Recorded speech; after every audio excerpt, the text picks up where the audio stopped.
Monday afternoon, the sports gods weren't with me. I fell hard and felt an intense shooting pain in my foot, followed by an eerie numbness. Later, I had found out I had broken my 5th metatarsal, a bone that is quite prone to injury. Over the official 3-month recovery time, I had a lot of time to think. Most of my identity was wrapped up in being an athlete, but was that truly who I was? So I decided to try being in the play. I was cast as the guard in Beauty and the Beast, and something just clicked. 2 years later, I've had leading roles in shows, and I've changed my identity to theater kid. But when I was injured and I curled up in a ball, and if I forced myself to stick to my original identity, if I hadn't been open to change, I wouldn't have this amazing group of friends who I love and the experiences of being in shows. So that's why, when I first read the book Divergent, I totally resonated with the character of Tris.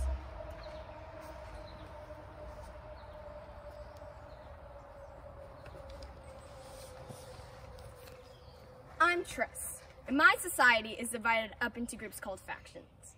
And my faction was called Abnegation, and it was all about selfless service. I get it, service can be a beautiful thing, but I was jumping out of my skin there. I never fit in.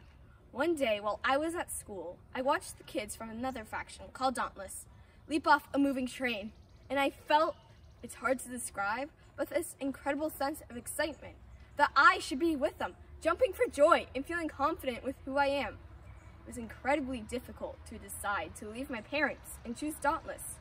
But if I hadn't, I wouldn't be the person I am today, completely free and true to myself. And here's my secret. The aptitude tests show that I'm actually divergent, meaning I can work well in any of the 5 factions. But I chose Dauntless. I chose my destiny.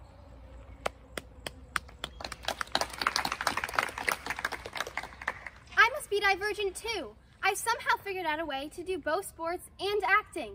I love the feeling you get when you do an amazing job in a show, or you score the winning goal in a soccer match. I love the teamwork and camaraderie you get from being on a team and being part of a cast. But what really gets me mad is when boys think their teams are more important than yours, even though we all work just as hard. When I heard about the work Megan Rapinoe was doing, I was so impressed. I'd seen Megan play soccer in the Women's World Cup, and she made me want to practice harder at my own game. But then I heard her interviewed about her work for equality, and that impressed me even more. I'll let her tell you more.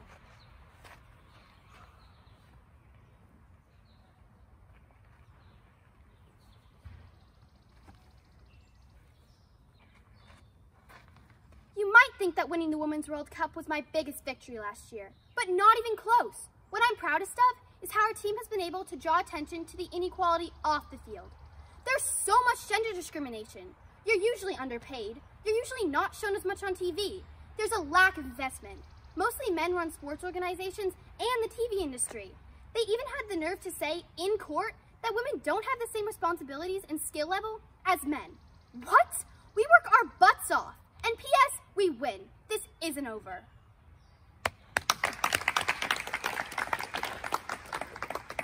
That story reminds me of the first time I did CrossFit.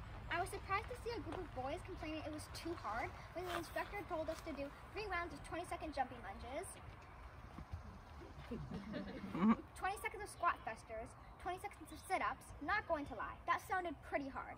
And that was just the warm-up. But when I actually started doing it, I thought it was really easy, and I couldn't wait to keep going. I felt strong and confident.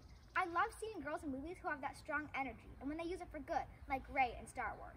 When I heard that the main character in the Star Wars movie was going to be a girl, I was so excited. And when I actually saw the movie, and of course now I've seen all 3, it was even better than I expected. But I can't speak for a Jedi. As a child, I was abandoned in a desert wasteland. Humble beginnings don't get much more humble than that. I know a lot about waiting, and that waiting paid off when I ended up on the planet Takodana. I never knew there was that much green in the whole galaxy. It was beautiful. That's when I started to get in touch with my own power. When I needed help though, I found myself in a dark cave where I had to face my deepest fears, knowing I had no one but myself to rely on. I was afraid. I didn't understand that the force was awakening within me and what to do with it. I needed help. Fortunately, I found older masters who were willing to train me and turn me into the powerful woman I am today.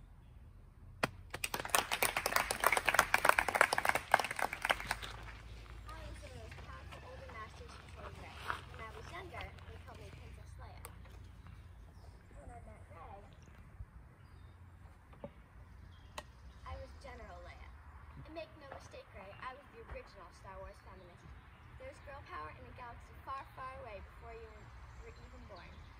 trouble was, in my day, we had to do wearing a metal bikini.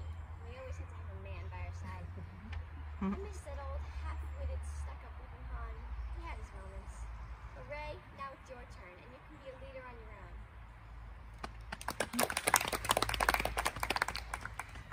I also like strong female characters that both boys and girls can look up to. I've read that boys are only willing to read books with male main characters, but girls have the imagination to imagine themselves in any character. Anyways, I think Hermione Granger from the Harry Potter series is the perfect example. She uses her intelligence to lead the trio, and she's like the glue that holds the trio together. Anyways, I think that Hermione Granger from the Harry Potter movies is my idol.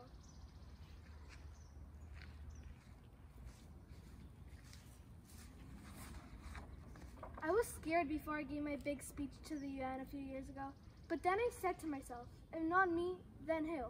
Why shouldn't I take center stage in the fight for women's equalities? I believe that we're all stuck in stereotypes, and it's time we see gender as a spectrum rather than a set of fixed opposing ideals.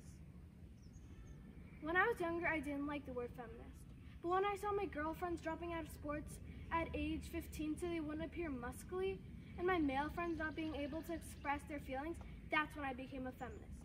And years since that speech, I realized that there's even more gender fluidity, and that women's rights intersect with all human rights. Bringing groups of people together is important to me, and I'm proud of that. Recently, I played Meg in Little Woman, and it's got me thinking that starting a family and getting married can be a feminist choice too. I even got Malala to call herself a feminist. I idolize her.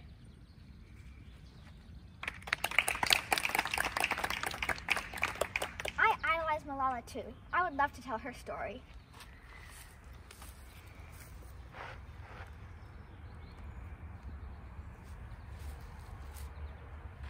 My name is Malala Yousafzai.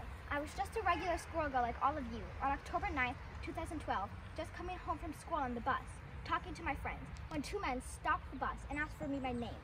They said, which one of you is Malala? One of them pulled out an enormous gun and shot me right in the face. What you have to understand is that these men were part of the Taliban, a group that said girls shouldn't go to school. They wanted all girls and women to stay home. No job, no education, and definitely no fun.